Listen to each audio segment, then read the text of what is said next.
میں آخر میں حضرت سے ملتمس ہوں کہ وہ اپنا خطاب شروع فرمائیں، اور آپ حضرات سے میری ایک درخواست ہے حضرت کے بیان سے پہلے کہ آئندہ آپ اس سے بھی بڑھ کر کانفرنس کے لیے تشریف لائیں گے۔ آج کھڑا کر کے سٹیج والے بھی اور مجمع والے بھی تمام حضرات اسی طرح محنت کریں گے تاکہ اللہ کرے کہ یہ کانفرنس نہ رہے، اجتماع بن جائے۔ شاہین ختم نبوت حضرت مولانا اللہ وسائے صاحب دامت برکات۔ اللہ وقفا وسلام علی سید الرسل و خاتم الانبیاء وعلی آلہ و اصحابہ الذین هم خلاصۃ العرب العربا و خیر الخلائق بعد الانبیاء، اما بعد، اللہم صلی علی سیدنا محمد عبدک و رسولک وصلی کذالک علی جمیع الانبیاء والمرسلین وعلی الملائکۃ المقربین وعلی عباد اللہ الصالحین اجمعین الی یوم الدین۔ میرے بھائیوں، سب سے پہلے نبی حضرت آدم علیہ السلام تھے، ان کے بعد اللہ رب العزت نے انبیاء علیہ السلام کے بھیجنے کا سلسلہ شروع فرمایا۔ حضور نبی کریم صلی اللہ علیہ وسلم کی حدیث شریف ہے مسند احمد میں، آپ فرماتے ہیں کہ اللہ رب العزت نے 1,24,000 انبیاء کم و بیش اس دنیا میں بھیجے۔ میرے بھائیوں، اسی مسند احمد کی یہ روایت ہے کہ آپ نے فرمایا اول الانبیاء آدم و آخرہم محمد صلی اللہ علیہ وسلم۔ حضور فرماتے ہیں لوگوں، سب سے پہلے نبی حضرت آدم علیہ السلام تھے، سب سے آخری نبی میں ہوں۔ برادران، آپ حضرات جانتے ہیں کہ پہلا وہ ہوتا ہے جس سے پہلے کوئی چیز نہ ہو، آخری وہ ہوتا ہے جس کے بعد کوئی چیز نہ ہو۔ جس طرح سیدنا آدم علیہ السلام سے پہلے کسی بھی قسم کا کوئی نبی نہیں تھا، محمد عربی صلی اللہ علیہ وسلم کے بعد کسی بھی قسم کے شخص کو اللہ نبی نہیں بنائیں گے۔ نبوت کا نقطہ آغاز سیدنا آدم ہے، نبوت کا نقطہ اختتام رحمت عالم صلی اللہ علیہ وسلم کی ذات اقدس۔ برادران توجہ کریں، جس طرح مسلمان ہونے کے لیے اللہ رب العزت کو وحدہ لا شریک ماننا ضروری ہے کہ اس کے بغیر آدمی مسلمان نہیں ہو سکتا۔ جس طرح تمام انبیاء کو مانے بغیر آدمی مسلمان نہیں ہو سکتا، جس طرح تمام فرشتوں کو مانے بغیر آدمی مسلمان نہیں ہو سکتا، جس طرح تقدیر کو مانے بغیر آدمی مسلمان نہیں ہو سکتا، جس طرح مرنے کے بعد جی اٹھنے کو مانے بغیر آدمی مسلمان نہیں ہو سکتا، جس طرح کل قیامت کے دن کو مانے بغیر آدمی مسلمان نہیں ہو سکتا، اسی طرح حضور سرور کائنات صلی اللہ علیہ وسلم کو آخری نبی مانے بغیر بھی آدمی مسلمان نہیں ہو سکتا۔ ایمان بالرسل کا معنی یہ ہے کہ باقی تمام انبیاء علیہ السلام کو نبی ماننا کافی ہے، محمد عربی صلی اللہ علیہ وسلم کو آخری نبی ماننا ضروری ہے۔ برادران، جس طرح عقیدہ توحید کا تعلق میرے رب کی ذات کے ساتھ ہے، اسی طرح ختم نبوت کا تعلق یہ بھی محمد عربی کی ذات اقدس کے ساتھ ہے۔ بھائیوں، جس طرح اللہ رب العزت توحید میں و اپنی ذات اور صفات میں وحدہ لا شریک ہے، اسی طرح خاتم النبیین ہونے میں حضور سرور کائنات صلی اللہ علیہ وسلم بھی وحدہ لا شریک ہے۔ جو شخص آپ صلی اللہ علیہ وسلم کو آخری نبی نہیں مانتا وہ مسلمان نہیں۔ ہمارے حضرت امام ابو حنیفہ رحمۃ اللہ علیہ کی کتاب ہے فقہ اکبر، اس کی شرح لکھی حضرت ملا علی قاری رحمۃ اللہ علیہ نے کہ دعوی نبوت بعد نبینا کفر بالاجماع، کہ حضور کے بعد جو شخص نبوت کا دعویٰ کرے وہ بالاجماع مسلمان نہیں۔ آپ بھی مل کے کہہ دیں کہ حضور کے بعد جو نبوت کا دعویٰ کرے وہ مسلمان نہیں۔ حضور کے بعد جو نبوت کا دعویٰ کرے وہ مسلمان، بولو بھائیو، ہمت کرو گے میں اختصار کروں گا۔ آپ کے ہمارے مخدوم حضرت مولانا قاضی مظہر حسین صاحب رحمۃ اللہ علیہ کے جانشین اور ہمارے مخدوم حضرت صاحبزادہ صاحب بھی تشریف لائے ہوئے ہیں۔ حضرت پیر طریقت حضرت مولانا غلام حبیب صاحب کے خانقاہ کے جانشین حضرت مولانا عبدالرحیم صاحب بھی، اتنے حضرات کی موجودگی میں آپ کا میرا فرض بنتا ہے کہ یہ بالکل آپ حضرات کی کانفرنس آخری لمحات میں آئے، میرے ساتھ جواب دیتے جائیں۔ وعدہ رہا کہ میں انتہائی اختصار کرتا ہوں۔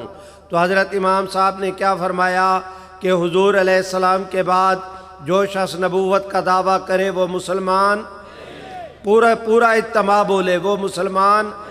ہم دیکھتے ہیں آگے چل کر ایران میں بہاءاللہ نے نبوت کا دعویٰ کیا، تب اس وقت کی جو ہماری دینی قیادت تھی انہوں نے بھی متفقہ طور پر کہا کہ یہ بہاءاللہ اور اس کے ماننے والے مسلمان۔ ہم دیکھتے ہیں کہ آگے چل کر قادیان میں ایک شخص جس کا نام ملعون قادیاں تھا، غلام قادیانی، اس نے جھوٹی نبوت کا دعویٰ کیا، تب بھی اس وقت کی دینی قیادت نے کہا کہ مرزا غلام احمد قادیانی اور اس کے ماننے والے مسلمان۔ بولو بھائیو مسلمان۔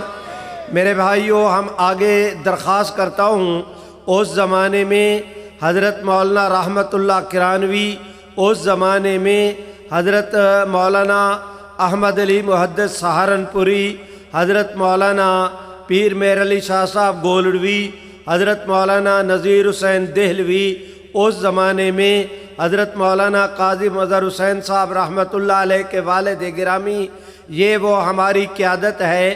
آگے حضرت مولانا رشید احمد گنگوہی، حضرت مولانا شاہ عبدالرحیم رائے پوری، یہ پوری امت کے طبقات بغیر کسی فرق کے ان سب حضرات نے کہا کہ رحمت عالم صلی اللہ علیہ وسلم کے بعد جو شخص نبوت کا دعویٰ کرے وہ اور اس کے ماننے والے مسلمان، ان حضرات کے مبنی بر حق، مبنی بر انصاف فیصلے کی قدر اللہ رب العزت کے ہاں دیکھیے کہ اس فیصلے کے، ان حضرات کے فتوے کے تقریباً 90 سال بعد آپ حضرات کے پاکستان میں متفقہ طور پر پوری اسمبلی نے کہا کہ مرزا غلام احمد قادیانی اور اس کے ماننے والے مسلمان۔ میرے بھائیو، اس بات کو 44 سال کا عرصہ ہو گیا۔ تاریخ اپنے آپ کو دہراتی ہے کہ اللہ رب العزت کے فضل و کرم کے ساتھ ہمارے ان علماء کرام نے جس بہادری اور جرأت کے ساتھ فیصلہ کیا، ایک وقت آیا کہ ان حضرات کے اس جرأت مندانہ فیصلے کو اللہ تعالیٰ نے اس طرح قبولیت سے نوازا کہ آپ حضرات کے ملک عزیز پاکستان کی نیشنل اسمبلی نے 7 ستمبر 1974 کو یہ قرار دیا کہ مرزا غلام قادیانی اور اس کے ماننے والے مسلمان پہلے شریعت کی روح سے، قرآن اور سنت کی روح سے، علماء کرام کے فیصلے، اجماع امت، دارالافتاء کے فتووں کی روشنی میں قادیانی مسلمان نہیں تھے۔ اب آپ حضرات کے پاکستان کے آئین کے اعتبار سے بھی قادیانی مسلمان نہیں۔ اس 44 سال کے عرصہ میں رب کریم کے کرم کو دیکھو، بہت سارے گرم سرد، بہت سارے اونچے نیچے انقلاب آتے رہے اور بعض بد نصیب اس قانون کو چھیڑنے کی مردود کوشش بھی کرتے رہے، لیکن دیکھیے مثلاً 2017 میں، اکتوبر 2017 میں اس وقت کی گورنمنٹ نے ختم نبوت کے حلف نامے کو اقرار نامے میں بدلنے کی کوشش کی۔ اللہ رب العزت نے کرم کا معاملہ کیا کہ جو ختم نبوت کے حلف نامے کو بدلنا چاہتے تھے، اللہ نے انہیں ایسے طور پر بدلا کہ اب آپ حضرات تلاش بھی کریں تو وہ سامنے نظر میں نہیں آتے۔ میں آپ دوستوں کی خدمت میں اللہ رب العزت کے فضل و کرم کے ساتھ یہ اعلان کرتے ہوئے خوشی محسوس کرتا ہوں کہ ایک زمانہ تھا ہماری یہ دینی قیادت قادیانیوں کے خلاف جس وقت فیصلے کا اعلان کرتی تو ان کے خلاف کیس بنائے جاتے تھے۔ آج اللہ رب العزت کے فضل و کرم سے عقیدہ ختم نبوت نے واضح طور پر اتنی بڑی کامیابی حاصل کر لی۔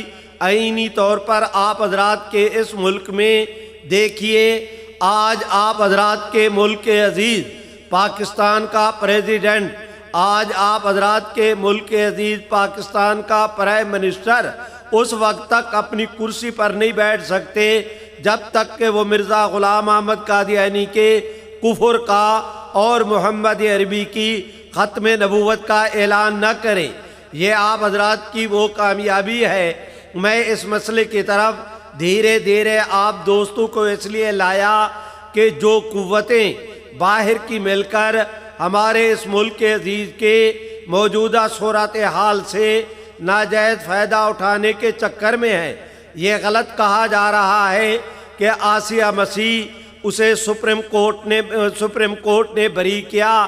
بھائیو، یہ بالکل سپریم کورٹ نے ایک دباؤ کے تحت میں فیصلہ کیا ہے۔ اس کی واضح طور پر مثال ہے کہ 2018 کی جنوری میں فیصلہ ہوا ہے، چل کر نومبر میں 2018 جنوری میں انہوں نے مغربی یورپی یونین کا وفد آیا پاکستان میں، اس وقت جو ہمارے حکمران تھے ان کو ملا، واپس گیا، اس نے انٹرویو دیا۔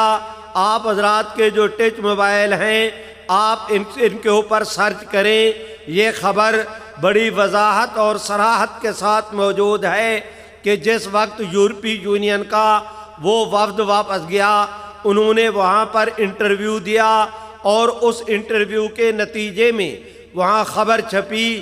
بزنس ریکارڈر واشنگٹن سے 22 جنوری 2018 کے اس اخبار کے اندر یہ خبر موجود ہے کہ اس وفد نے کہا کہ ہم نے پاکستان کی گورنمنٹ پر واضح کر دیا ہے کہ آئندہ پاکستان کی امداد آسیہ مسیح کی رہائی کے ساتھ مشروط ہوگی۔ میرے بھائیوں، فیصلہ ہوا نومبر میں، گورنمنٹ بجا طور پر یہ سودا کر چکی تھی جنوری کے اندر۔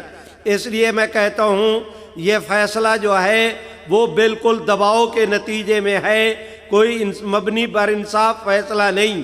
مجھے نہیں معلوم کہ میری اس گفتگو کے بعد بعض لوگوں کے چہروں پر ان کے طبائع اور مزاج پر کیا اثر پڑے گا۔ آج واضح طور پر سفید جھوٹ بولا جا رہا ہے۔ مثلاً یہ کہا گیا کہ وہ جتنے گواہان تھے ان کے بیان کے اندر تضاد تھا۔ ان بندگان خدا سے کوئی پوچھے کہ ایک عورت نے اسی بیان میں کہا، اس سے پوچھا گیا پنچایت کے آدمی کتنے تھے، اس نے کہا 15۔ دوسرے گواہ سے پوچھا گیا پنچایت میں کتنے آدمی تھے، اس نے کہا 100۔ تیسرے آدمی سے پوچھا گیا کہ گواہ وہ پنچایت والے کتنے آدمی تھے، اس نے کہا بہت سارے۔ اب اس سے سپریم کورٹ نتیجہ نکالتی ہے کہ گواہوں کے بیان کے اندر تضاد ہو گیا۔ ہماری سپریم کورٹ ڈیمو کے لیے چندہ مانگتی ہے، ہماری سپریم کورٹ یہ جو موبائل کے اندر ٹیکس کے پیسے ہوتے ہیں ان کا حساب لیتی ہے، ہماری اس نے یہ جو ہے وہ اپنا سینماؤں کا پانی کے پتہ نہیں کتنے سالے مسائل اپنے دل دماغ پہ سوار کر لیے۔ اے کاش انہیں یہ موقع، انہیں یہ توفیق ہوتی کہ وہ اس علاقے میں بھی جا کر حالات اور واقعات کو دیکھتے۔ میں اس گاؤں کے اندر گیا ہوں، میں واقعات کو جانتا ہوں، پورے 7 موضوع کی حلفاً میں گواہی دیتا ہوں کہ ایک آدمی وہاں پر ایسا نہیں جو یہ کہے کہ یہ وقوع نہیں ہوا تھا۔ آسیہ مسیح نے پنچایت کے سامنے اپنا جرم تسلیم کیا، آسیہ مسیح نے تھانے کے اندر اپنا جرم تسلیم کیا، آسیہ مسیح نے ایس پی کی انکوائری کے اندر اپنا جرم تسلیم کیا، آسیہ مسیح نے سیشن کورٹ کے سامنے اپنا جرم تسلیم کیا۔ ایک ملزم اپنے جرم کا اقبال کرتا ہے، اقبال جرم کے بعد بھی ہماری جو ہے وہ سپریم کورٹ گواہوں کی بات کرتی ہے۔ اگر انہیں انصاف چاہیے تو میں ان سے عرض کرتا ہوں کہ خاتون سے پوچھنے کے لیے 15 آدمیوں کی کمیٹی بنی تھی، ایک کمرے کے اندر گئے، اس خاتون سے پوچھا تو نے یہ جرم کیا ہے؟ اس نے کہا کہ ہاں مجھ سے یہ غلطی ہو گئی ہے۔ اب وہاں کمرے کے اندر 15 آدمی تھے. خاتون سے پوچھا گیا کتنے پنچایت کے آدمی؟ اس نے کہا 15. جتنے اس نے دیکھے تھے اس نے بیان کر دیے. ان 15 کے ساتھ 25-50 اور آدمی وہ صحن کے اندر کھڑے تھے. یہ پنچایت کے آدمی جب اس سے پوچھ کر آئے، انہوں نے ان سے پوچھا کہ کیا ہوا؟ انہوں نے کہا کہ وہ آسیہ مسیح مان گئی ہے کہ اس نے یہ غلطی کی. یہ آدمی دوسرا جس نے گواہی دی یہ صحن کے اندر تھا. صحن میں واقعتاً اتنے آدمی تھے اس نے جتنے بیان کیے. اب صحن والی پنچایت اور وہ جو اس خاتون کے پاس گئے تھے وہ سارے مل کر یہ 100 آدمی اس کے مکان سے جب باہر آیا، چوک کے اندر پورے گاؤں کا ٹھٹ لگا ہوا تھا. اب تیسرا آدمی وہ ہے جس نے وہ گاؤں والا جو ہے وہ ٹھٹ دیکھا تھا. اس سے پوچھا گیا کہ پنچایت میں کتنے آدمی؟ تو اس نے کہہ دیا بہت سارے. تو یہ واقعہ کو نہیں جھٹلا رہے، جگہ کا فرق ہے. فرق کی جگہ کے فرق ہونے کی وجہ سے تعداد کے اندر فرق ہو گیا. اب ہماری سپریم کورٹ کہتی ہے کہ گواہوں کے بیانات کے اندر تضاد ہو گیا. یہ سفید جھوٹ بولا جا رہا ہے، پاکستانی قوم کو آمدن دھوکہ دیا جا رہا ہے. میں میرے بھائیوں اپنا یہ درد لے کر کس کے دروازے پہ جاؤں؟ آپ ہماری پرا پنچایت ہیں. میں آپ کے سامنے عرض کرتا ہوں کہ ہالینڈ کا وہ بد نصیب جس نے سب سے پہلے محمد عربی صلی اللہ علیہ وسلم کے خلاف خاکے بنا کر پوری دنیا میں ان کے مقابلوں کا اعلان کیا تھا. اگر حمیت اور غیرت نام کی کوئی چیز ہوتی ڈوب کر مر جانا چاہیے تھا کہ اس فیصلے کے بعد سب سے پہلے ہالینڈ کے اس گستاخ رسول نے اس فیصلے کا خیر مقدم کیا. اس فیصلے پر اقوام متحدہ خوشیاں منا رہا ہے. اس فیصلے کے اوپر یورپی یونین میں قراردادیں کی جاتی ہیں. اس فیصلے میں ہمارے سابقہ چیف جسٹس صاحب گئے تو وہاں برطانیہ کی پارلیمنٹ اس کے دارالعوام میں اسے مہمانیت دی گئی. برادران عزیز، ایک ایسا فیصلہ جس کے اوپر کفر خوشیاں منا رہا ہو، ایک ایسا فیصلہ جس کے اوپر پورے عالم اسلام کے مسلمان وہ غم زدہ ہوں، اس فیصلے کو قطعاً اسلامی فیصلہ نہیں کہا جا سکتا. یہ پوری قوم کو دھوکہ دیا جا رہا ہے. برادران عزیز، یہ اس دباؤ کا نتیجہ ہے، اور اس دباؤ میں صرف اتنی بات نہیں کہ آسیہ مسیح کو رہا کیا جائے، وہ تو تم کر چکے. اتنی بات نہیں، اس کو آسیہ مسیح کی رہائی کے ساتھ وہ قومیں اب پاکستان گورنمنٹ سے مطالبہ کر رہی ہے کہ پاکستان میں رحمت عالم صلی اللہ علیہ وسلم کی عزت و ناموس کے تحفظ کا جو قانون ہے، اس قانون کو بھی ختم کیا جائے. وہ مطالبہ کر رہی ہیں کہ قادیانیت کے متعلق جو آئینی ترمیم ہے اسے بھی ختم ہونا چاہیے.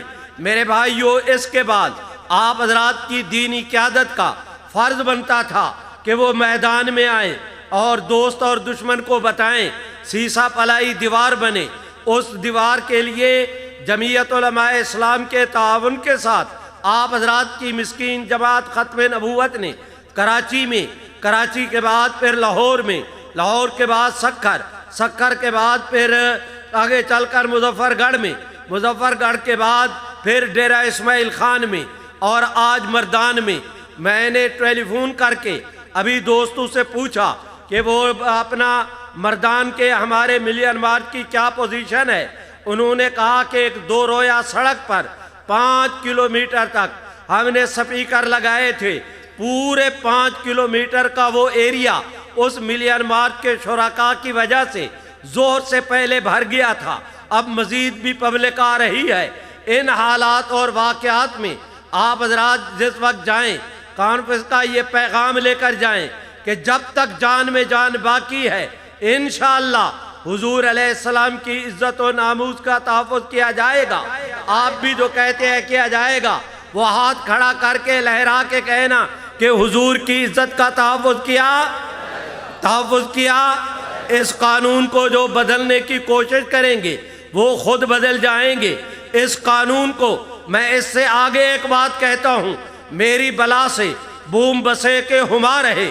میری بلا سے کوئی راضی ہو یا ناراض، میں ڈنکے کی چوٹ علل اعلان کہتا ہوں کہ حضور علیہ السلام کی عزت و ناموس کے تحفظ کا قانون، حضور علیہ السلام کی ختم نبوت کے باغیوں کے متعلق پاکستان کے آئین میں جو کچھ درج ہے، اگر کوئی ماں کا لال اس کو ختم کرنے کی کوشش کرے گا وہ خود ختم ہو جائے گا، یہ کبھی ختم نہیں ہوں گے۔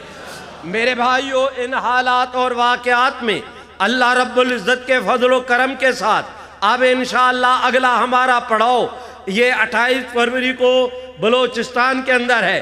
اس کے بعد انشاءاللہ سرگودے میں اسی ملین مارچ کا پرسوں والے دن خانقاہ سراجیہ پہ جمعیت علماء مجلس ختم نبوت کی مشترکہ میٹنگ طلب کر لی گئی ہے۔ ہم دیکھیں جائیں تو گواہ بن کر جائیں کہ ہم حضور علیہ السلام کی عزت و ناموس کے مسئلے کو اپنے سیاسی قد کاٹ کی بڑھوتی کے لیے، اس مسئلے کو اپنی عزت نفس کے لیے، اس مسئلے کو سے دنیاوی مفاد حاصل کرنے کے لیے، اس مسئلے سے کوئی اپنی وجاہت چمکانے کے لیے ان مسائل کو استعمال کرنا ہم کفر سمجھتے ہیں۔ یہ مسئلہ سیاست کا مسئلہ نہیں، یہ حضور علیہ السلام کی عزت و ناموس کا مسئلہ ہے۔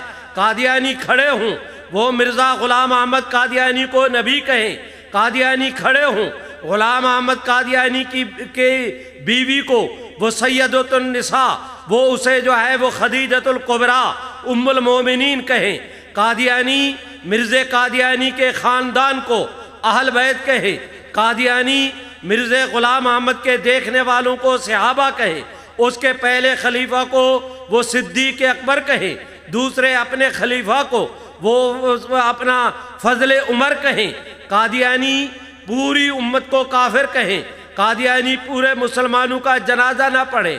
آپ حضرات کے پاکستان کے بانی جناب قائد اعظم کا کراچی کے اندر وہ دیکھو جنازہ موجود ہے، علامہ شبیر احمد جنازہ پڑھانے کے لیے آئے، ایک عیسائی وہ بھی ہماری گورنمنٹ کا وزیر تھا، اور ایک قادیانی، یہ دو جنازہ چھوڑ کر باہر چلے گئے۔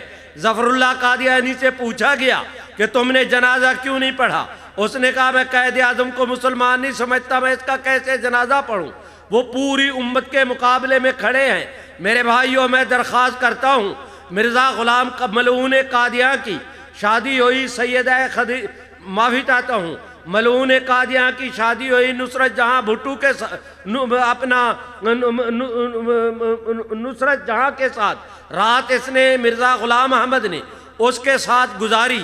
سویرے کھڑے ہو کر کہتا ہے کہ اللہ نے مجھے مبارک دی ہے کہ اشکر نعمتی رایت خدیجتی، کہ مرزا تجھے مبارک ہو، تیرے گھر میں نصرت جہاں نہیں خدیجۃ الکبریٰ آ گئی ہے۔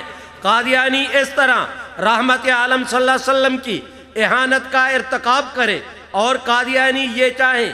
میرے بھائیوں، بات ہوتی اگر صرف کفر کی تو شاید ان کو اقلیت قرار دیے جانے کے بعد قادیانی بھی آئینی ترمیم کو تسلیم کر لیتے، ہمیں بھی تسکین ملتی۔ لیکن میں دیکھتا ہوں قادیانی کسی مذہب کا نام نہیں، قادیانیت کسی عقیدے کا نام نہیں، قادیانیت کسی نظریے کا نام نہیں، قادیانیت نام ہے محمد عربی کی بغاوت کا۔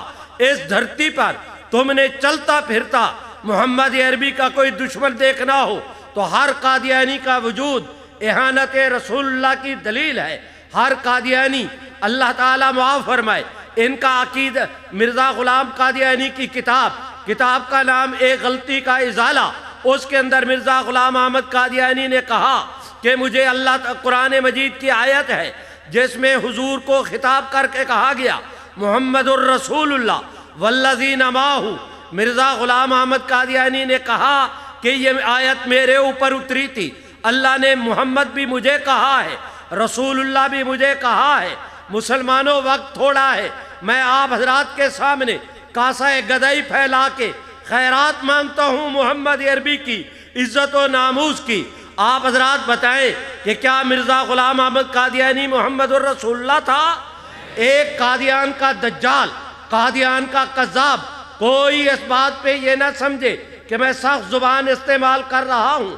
اگر غلام قادیانی کو محمد عربی کی اہانت کرتے ہوئے امت کا لحاظ نہیں آتا، میں جوتے کی نوک پہ رکھتا ہوں قادیانیت اور قادیانی نوازوں کو، اگر ان کے دل میں حضور کا خیال نہیں تو رب محمد کی قسم ہم سب کچھ قربان کر سکتے ہیں، محمد عربی کی عزت پہ سودا نہیں کر سکتے۔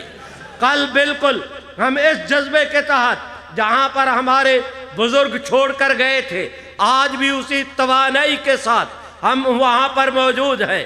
اور میرے بھائیوں، ہمارا ہر اٹھنے والا قدم اپنی منزل کی طرف جا رہا ہے، اور رفتار میں تو کمی بیشی ہو سکتی ہے، کبھی چیونٹی کی رفتار، کبھی کچھوے کی، لیکن اللہ کا فضل ہے، ہماری منزل بھی نہیں بدلی، ہمارا قبلہ بھی نہیں بدلا، ہم رکے بھی نہیں، تھمے بھی نہیں، بکے بھی نہیں، جھکے بھی نہیں، پوری توانائی کے ساتھ آج وہاں کھڑے ہیں جہاں پر ہمارے بزرگ ہمیں کھڑا کر کے گئے تھے۔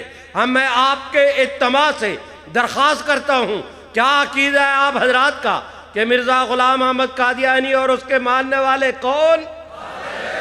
گونج پیدا ہونی چاہیے، در و دیوار رنگ چڑھنا چاہیے، زنگ اترنی چاہیے، رنگ بھی چوکھا، دوست اور دشمن کو پتا چلے کہ آج دیہات کے اس ماحول میں امت مسلمہ سردی کے موسم میں اس کم وقت میں اتنی بڑی تعداد میں دوستوں کا جمع ہونا، یہ ہماری طرف سے علل اعلان بیچ میدان کے جھنڈے گاڑ کے واضح طور پر ہمارے اس موقف کا اعلان ہے کہ ہمارے بزرگ جہاں پر ہمیں چھوڑ گئے تھے، پوری توانائی کے ساتھ وہاں سے ہم نے اپنے سفر کو اپنی منزل کی طرف آگے کے طور پر جاری رکھا ہوا ہے۔